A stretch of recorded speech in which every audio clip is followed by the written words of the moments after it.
Assalamualaikum warahmatullahi wabarakatuh. Perkenalkan, nama saya Neni Tri Indriana Sari, dosen program studi akuntansi STE Widyagama Lumajang.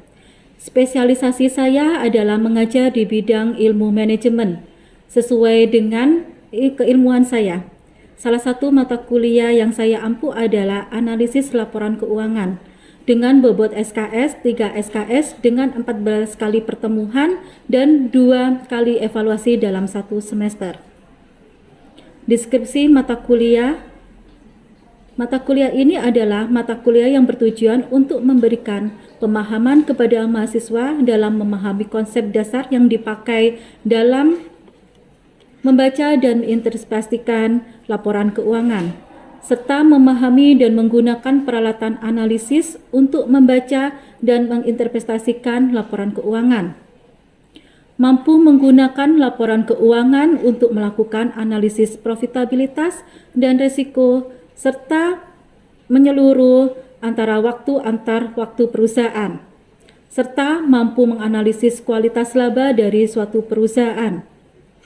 Pembahasan ditekankan pada pengertian laporan keuangan, analisis laporan yang terkait dengan kegiatan suatu perusahaan seperti analisis dari sisi pendanaan, investasi, operasi, dan bisnis. Juga dibahas mengenai penggunaan aplikasi dan interpretasi dari rasio-rasio keuangan, mengenai penggunaan aplikasi dan interpretasi yang dikaitkan untuk kepentingan investor. Kemampuan yang diharapkan. Setelah mengikuti mata kuliah analisis laporan keuangan, mahasiswa mampu melakukan analisis laporan keuangan yang standar, mampu memformulasikan masalah, mengumpulkan gagasan yang relevan, dan melakukan analisis evaluasi atas informasi serta mengaplikasikan gagasan untuk membuat keputusan dan menyelesaikan masalah. Mampu mengartikulasikan gagasan secara efektif secara lisan maupun tulisan. Adapun materi pembelajaran sebagai berikut. Yang pertama, ruang lingkup laporan keuangan. Yang kedua, konsep, prosedur, dan metode analisis komparatif. Yang ketiga, konsep, prosedur, dan metode analisis tren. Yang keempat, konsep, prosedur, dan metode analisis common size. Yang kelima, analisis cross-section. Yang keenam, analisis time series. Yang ketujuh, konsep, prosedur, dan metode analisis rasio keuangan khusus perusahaan. Yang kedelapan, konsep, prosedur, metode analisis rasio keuangan khusus perbankan. Yang kesembilan, konsep, prosedur, dan metode analisis laba kotor. Yang kesepuluh, konsep, prosedur, dan metode analisis modal kerja. Yang kesebelas, konsep, prosedur, dan metode analisis biaya volume laba. Saya menyampaikan materi melalui teori textbook dengan referensi karangan buku dari Kashmir tahun 2017, analisis laporan keuangan. Textbook yang kedua yaitu analisis laporan keuangan, konsep dan aplikasi edisi ketiga oleh Dwi Prastowo D. Selain menggunakan textbook, saya juga memberikan sejumlah case study dengan harapan dapat menambah pengalaman pembelajaran mahasiswa di kelas. Interaksi. Bagaimana saya berinteraksi dengan mahasiswa? Saya berinteraksi dengan mahasiswa melalui tanya jawab dua arah di kelas maupun di luar kelas dengan menggunakan media online dan media offline. Adapun media online yang saya gunakan adalah e-learning dari e-learning STE Widyagama Lumajang dan Zoom meeting. Dan saya juga tidak jarang berkomunikasi dengan mahasiswa di luar kelas menggunakan WhatsApp group dan Google Classroom. Sedangkan media offline yang saya gunakan dengan interaksi tatap muka terbatas di kelas dengan tetap memperhatikan protokol kesehatan COVID-19.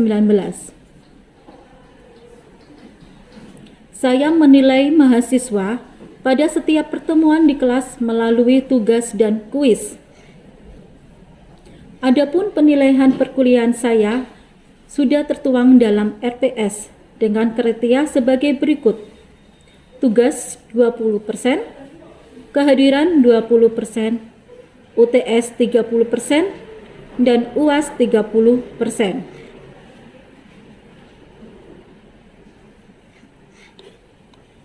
Aspek yang dinilai ada yang pertama kemampuan komunikasi, kemampuan menghadapi pertanyaan, penggunaan alat peraga, dan ketepatan menyelesaikan masalah. Ada beberapa indikator dalam penilaian, yaitu sangat kurang, kurang, cukup, baik, dan baik sekali. Sangat kurang, nilainya adalah kurang dari 20, kurang nilainya adalah 21 sampai 40, cukup nilainya adalah 41 sampai 60, baik adalah 61 sampai 80, sangat baik lebih dari 80. Berikut merupakan cuplikan video mengajar saya. Waalaikumsalam warahmatullahi wabarakatuh. Ya, gimana kabar kalian? Alhamdulillah baik. Ya, semoga kalian sehat-sehat terus ya. Amin. Jaga kondisi kalian. Oke, untuk minggu ini saya akan menjelaskan terkait dengan tujuan, prosedur, metode, dan teknik analisis laporan keuangan. Ya, sebelum saya masuk ke minggu kedua, saya ingin mereview sedikit dari pertemuan di minggu lalu. Minggu lalu itu kita membahas terkait dengan laporan keuangan. Ya, saya ingin tanya, laporan keuangan itu yang ada di perusahaan ada berapa? Siapa yang bisa? Ya, Mbak Lufi. Laporan keuangan yang ada di perusahaan itu ada 5. Yang pertama itu neraca, yang kedua itu laporan laba rugi, yang ketiga itu laporan perubahan modal, yang keempat laporan arus kas, dan yang kelima itu catatan atas laporan keuangan. Ya, baik, terima kasih Mbak Lufi. Ya, jadi memang betul yang disampaikan oleh Mbak Lufi ya. Jadi seperti yang direview di minggu kemarin ya, di minggu lalu itu laporan keuangan itu ada 5, yaitu laporan neraca atau laporan posisi keuangan, kemudian ada laporan laba rugi, kemudian ada laporan perubahan ekuitas. Kalau dulu memang laporan perubahan modal ya, tetapi sekarang laporan perubahan ekuitas. Kemudian laporan arus kas dan catatan atas laporan keuangan. Oke, terima kasih Mbak Lufi. Kemudian saya ingin bertanya lagi, mereview di minggu lalu. Pihak-pihak yang berkepentingan dalam laporan keuangan siapa yang bisa? Iya, Mbak Maria. Pihak yang berkepentingan itu ada 2, ada yang pihak internal dan juga ada pihak eksternal. Untuk yang pihak internal sendiri itu ada pemilik perusahaan dan juga manajer. Lalu kalau yang pihak eksternal itu ada investor, kreditor, pemerintah, masyarakat dan juga karyawan. Iya, terima kasih Mbak Maria. Jadi kita mereview ya, kemarin di minggu lalu itu kita sudah juga membahas pihak-pihak yang berkepentingan itu siapa saja, yaitu ada pihak eksternal dan pihak internal. Untuk pihak internal yaitu tadi ada pegawai, ada manajer ya. Kemudian yang pihak eksternal itu ada para pemegang saham dan pemerintah. Oke, saya lanjutkan ke minggu kedua. Di sini ada pengertian analisis laporan keuangan. Sudah bisa kalian baca di slide di sini, yaitu suatu proses yang penuh pertimbangan dalam rangka membantu mengevaluasi posisi keuangan dan hasil operasi perusahaan pada masa sekarang dan masa lalu dengan tujuan utama untuk menentukan estimasi dan prediksi yang paling mungkin mengenai kondisi dan kinerja perusahaan pada yang masa mendatang. Nah, ini yang perlu kalian garis bawahi ya untuk mengetahui dari analisis laporan keuangan yang perlu kalian pahami ada 3 hal, yaitu di sini yaitu mengevaluasi posisi keuangan dan hasil operasi perusahaan pada masa sekarang dan masa lalu. Nah, itu poin yang pertama dan kedua, yaitu masa sekarang dan masa lalu yang digunakan untuk apa? Memprediksi pada masa yang akan datang. Iya. Jadi ini yang perlu kalian pahami ya. Ada masa sekarang, masa lalu, dan masa mendatang. Dari sini bisa dipahami? Bisa. Oke. Saya lanjutkan untuk yang pentingnya analisis laporan keuangan. Di sini ada fokus. Seperti yang disampaikan di awal slide tadi itu ya, pengertian dari analisis laporan keuangan ada 3 hal, yaitu masa sekarang, masa lalu, dan masa yang akan datang. Nah, ini fokusnya ada 3 di sini, yaitu apa yang terjadi saat ini, berarti masa sekarang. Kemudian tren suatu atau beberapa kejadian, berarti masa lalu. Oke, kemudian digunakan untuk decision making oleh para user, yaitu digunakan untuk pengambilan keputusan masa mendatang. Oke, berarti kita sudah mengetahui dari analisis laporan keuangan pengertian dan dari pentingnya analisis laporan keuangan. Kemudian di sini ada tujuan analisis laporan keuangan. Ada 4 tujuannya, yaitu screening, forecasting, diagnosis, dan evaluation. Ya, screening itu apa kira-kira? Kita untuk mendeteksi kira-kira alternatif apa yang akan kita gunakan. Oke. Kemudian forecasting di sini itu kita gunakan untuk meramalkan. Tadi kan kita ada masa sekarang, masa lalu, kemudian masa mendatang, ya, masa depan atau masa mendatang. Nah, itu kita gunakan forecasting. Kita meramalkan kira-kira ke depannya bagaimana sih, gitu ya. Kemudian diagnosis di sini kalau seperti yang biasa yang kalian gunakan itu, kalau kalian ke dokter itu kan kalau ingin ada beberapa penyakit itu kan sama dokter tuh ada diagnosisnya ya. Nah, ini sama dengan laporan keuangan. Di sini kita mendiagnosis. Kira-kira setelah kita meramalkan diagnosisnya itu bagaimana sih? Ya. Kemudian evaluasi dari diagnosis itu kita mengevaluasi pengambilan keputusan apa yang dapat kita ambil, gitu ya. Dari sini bisa dipahami? Bisa. Oke. Nah, di sini ada prosedur analisis. Prosedur analisis itu kita mengumpulkan dulu data keuangan dan data pendukung yang diperlukan. Makanya kenapa saya tadi tanya ya, laporan keuangan ada berapa? Ada 5. Nah, ini kaitannya mengumpulkan data keuangan. Kita mengumpulkan 5 laporan keuangan itu tadi, ya. Kemudian kita setelah mengumpulkan data keuangan, kita melakukan perhitungan. Nah, melakukan perhitungan di sini digunakan dengan sesuai rumus-rumus yang nanti akan kita gunakan. Ya, di analisis laporan keuangan itu banyak sekali rumus-rumus yang akan kita gunakan, gitu ya. Nah, setelah kita melakukan perhitungan, kita memberi interpretasi terhadap hasil perhitungan. Jadi ini yang penting, memberi interpretasi. Namanya juga memberi interpretasi, berarti kita mendeskripsikan, kita menganalisis. Ini ya, kita menganalisis. Ini poin pentingnya dari analisis laporan keuangan. Kita memberi interpretasi. Jadi nanti kalian ada data laporan keuangan ya, ada data laporan keuangan perusahaan, kemudian kalian nanti membandingkan perusahaan satu dengan perusahaan lainnya dan dari tahun satu ke tahun lainnya, gitu ya. Nah, kemudian setelah kalian mengumpulkan data itu tadi, kemudian kalian menghitung sesuai dengan rumus-rumus yang akan kita gunakan.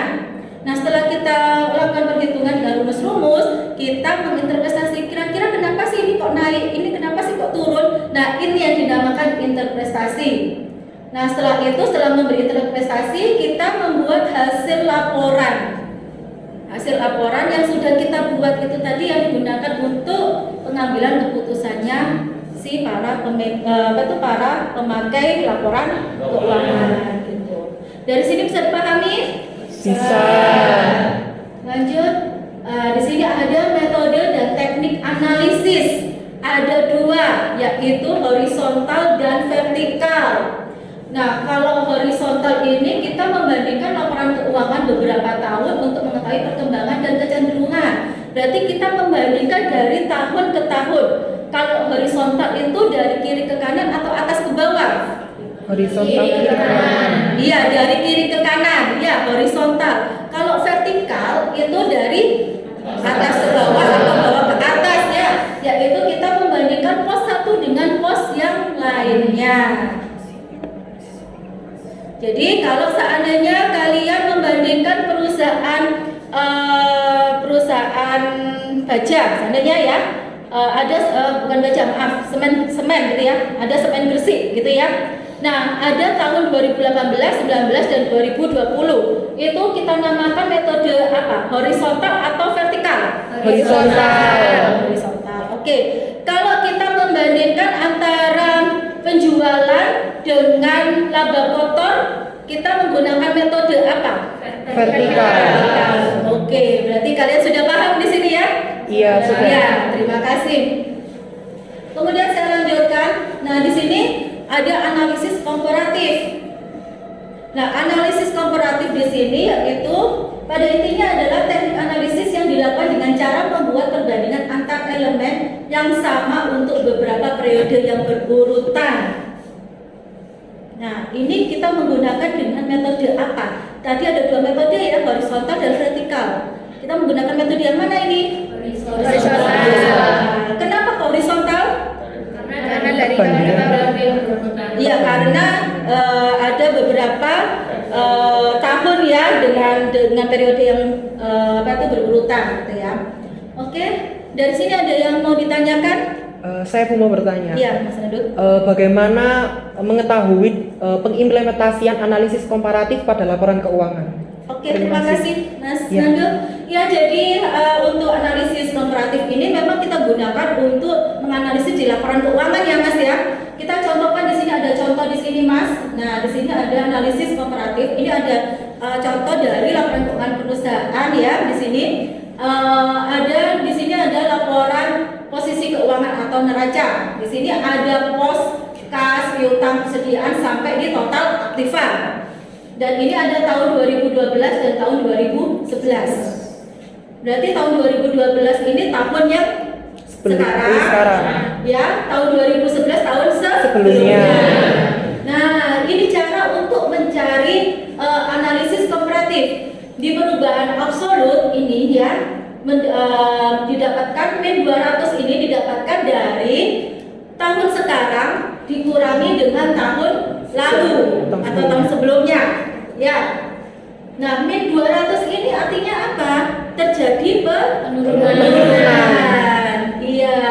Kalau yang di persediaan di sini tahun 2012 7.100, tahun 2011 4.400, perubahan absolutnya yaitu 2.700 ya. Ini berarti terjadi apa ini? Kenaikan. Oke. Dari min dan plus kira-kira di sini ada yang ditanyakan? Tidak ada. Paham. Oke.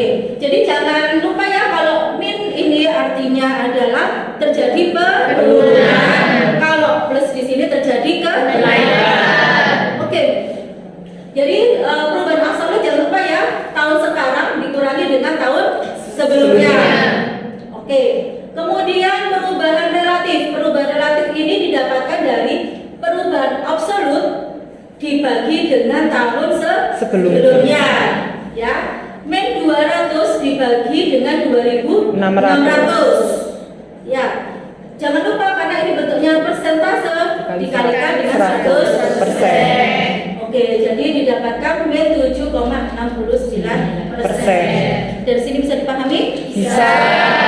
Oke, di sini ada tahun 2006 sampai tahun 2010.